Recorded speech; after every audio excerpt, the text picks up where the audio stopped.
Hi everyone, welcome back to my channel. তোমরা সবাই কেমন আছো? অনেক দিন ধরে এই ব্লগটা পোস্ট করব ভাবছিলাম, কিন্তু আর ব্লগটা পোস্ট করা হচ্ছিল না।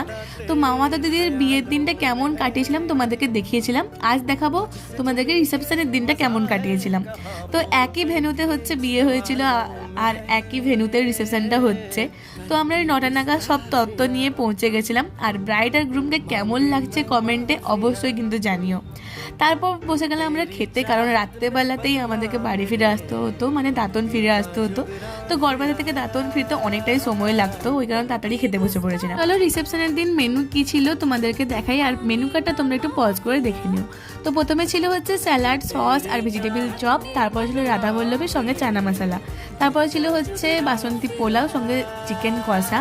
আর তারপর ছিল ভাত, ডাল সঙ্গে হচ্ছে আলু পোস্ত। তারপরে ছিল মাটন আর মাছ। আমি যেহেতু মাটন খাই না, তো সেদিনকে আমি মাছটাই প্রেফার করেছিলাম। দই কাতলা ছিল আর বেশ ভালো খেতে ছিল। আর সেদিনকে কেন জানি চিকেনও খেতে ইচ্ছা করছিল না। তারপরে ছিল হচ্ছে চাটনি, পাঁপড় আর মিষ্টি। আর লাস্টে ছিল খুব সুন্দর একটা মেসেজ। তো চলো আজকের ব্লগটা এখানেই শেষ করছি। আশা করবো তোমাদের ভালো লেগেছে। তোমাদের সাথে আবার নেক্সট ব্লগে দেখা হচ্ছে খুবই তাড়াতাড়ি। টাটা।